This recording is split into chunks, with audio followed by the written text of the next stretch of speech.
願因為平安，從我哋嘅父上帝並主耶穌基督歸於俾你們。喺今日講道以先呢，我哋首先有一個問題要問一問自己嘅，究竟我哋對主嘅信心如何呢？當我哋遇到人生嘅難關嘅時候，我哋嚟到主嘅面前，我哋會否好似故事中嘅婦女一樣，依然懷着一份對主嘅信心呢？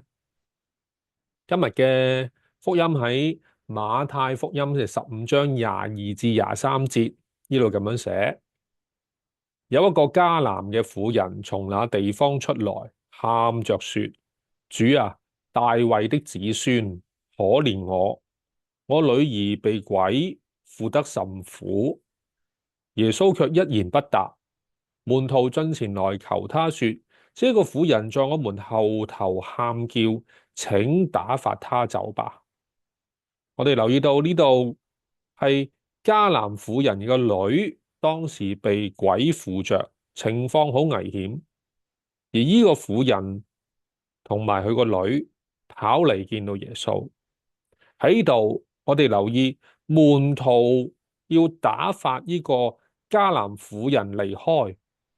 門徒係明明聽到呢個女人嘅女係被鬼附，佢係好需要幫助，但係呢度我哋見到話門徒因為係猶太人，對住呢個迦南嘅婦人，我哋講佢 say no 啊，打發呢個女人離開。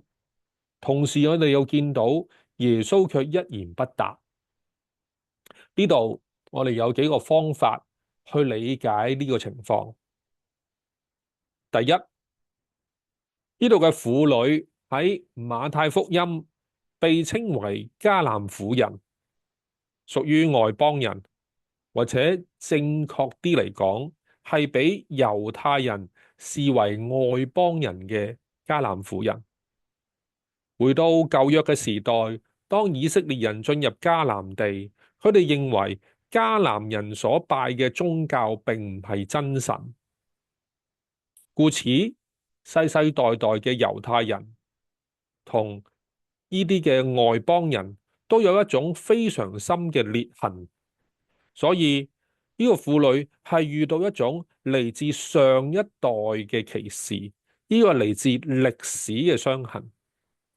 世界裏邊有太多太多人與人之間、國與國之間數不盡嘅歷史傷痕同埋歷史，呢啲事唔單止一代人去經歷，亦都會影響下一代嘅人。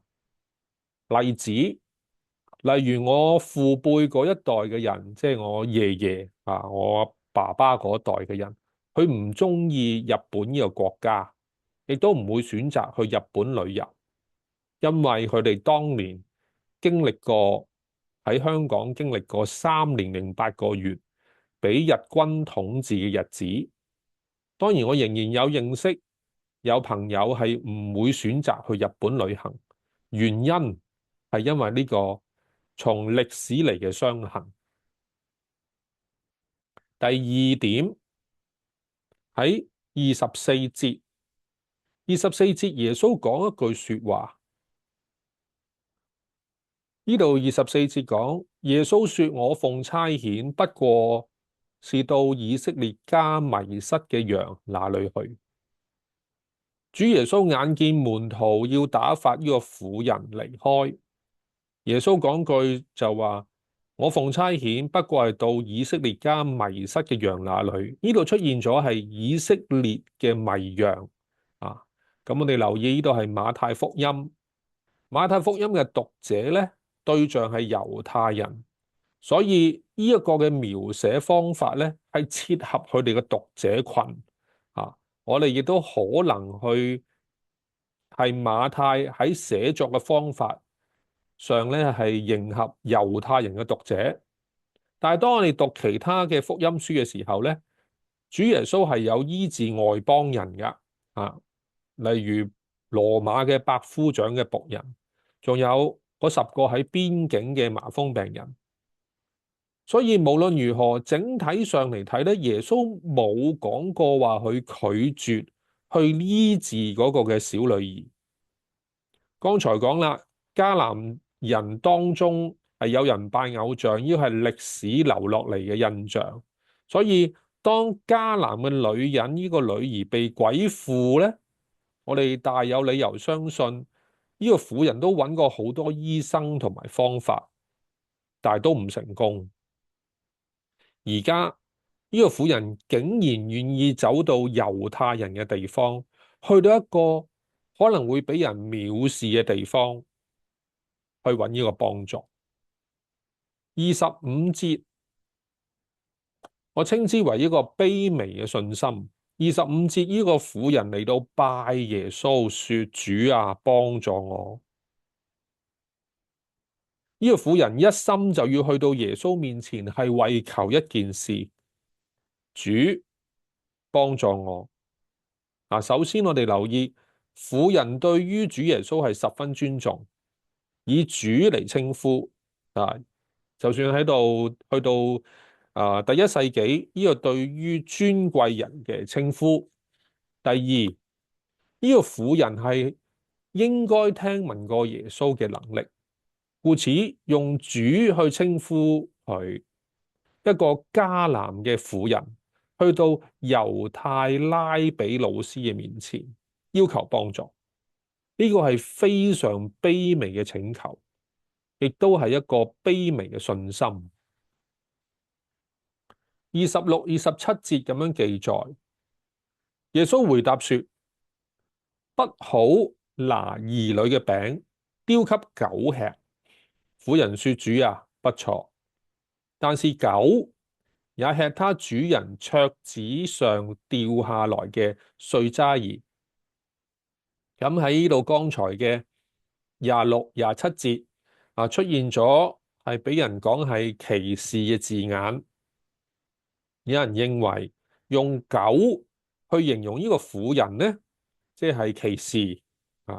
我就去查中文天主教嘅思高聖經版本。呢度思高聖經版本講，耶穌回答說：拿兒女嘅餅丟給小狗是不對的。呢度用咗小狗，形象上好似比較可愛一啲。我又揾到呢幅嘅圖片，形象上好似可愛一啲。但我哋留意耶穌嘅回答可以睇下整體嘅意思。呢度可以係講緊當時嘅餐桌禮儀，就係兒女先吃餅，先用餐。主人係唔會將人食嘅餅直接俾狗食嘅。猶太人主要嘅食糧係餅，佢話不要將兒女嘅餅給狗吃。當然，耶穌所講嘅係有另一層嘅含義，或者就睇下婦人信靠主嘅心。呢個迦南嘅婦人為咗佢個女，所有嘅苦都願意受。我相信在座天下父母心，為咗兒女，什麼事都願意。所以佢講：是啊，主，可是小狗也吃主人從桌子上掉下來嘅碎渣兒。我哋留意到，首先婦人承認主耶穌所講嘅說話，婦人亦都知道自己嘅身份不配，只係靜靜地嘅等待主人嘅供給。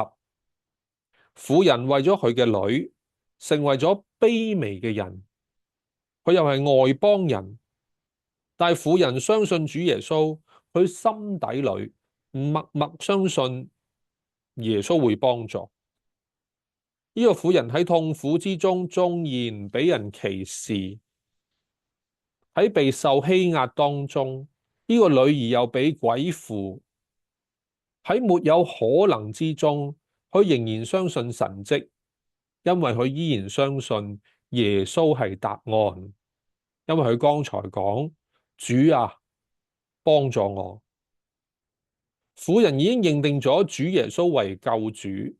主耶穌必定可以醫好個女，就係呢一份卑微嘅信心，使一切變成可能。我哋睇28節，28節耶穌講：婦人，你嘅信心係大嘅，照你所要嘅，給你成全了吧。從那時候，他女兒就好了。耶穌講：婦人，你嘅信心是大的，故此我哋有理由相信耶穌係睇清楚呢個女人嘅信心，並且耶穌稱讚婦人係有大嘅信心。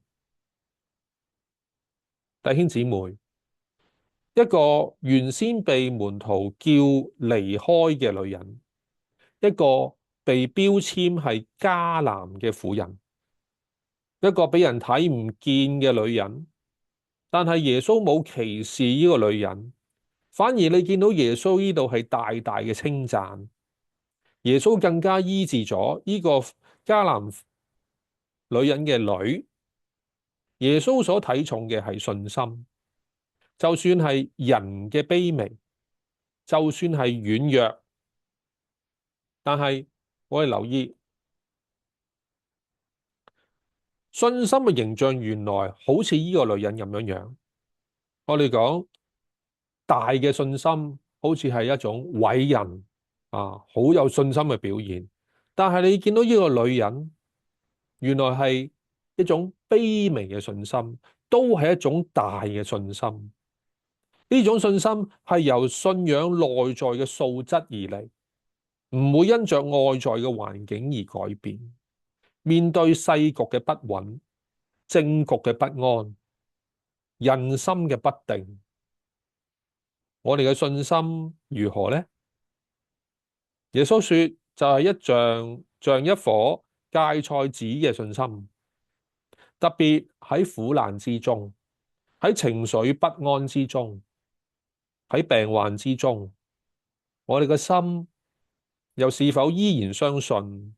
我哋能唔能夠學像呢個婦人咁，喺神嘅面前，喺主嘅面前，我哋只係一個卑微嘅人，我哋只有一個卑微嘅信心，然後我哋喺心裏邊默念講：主啊，幫助我，求主賜福，阿門。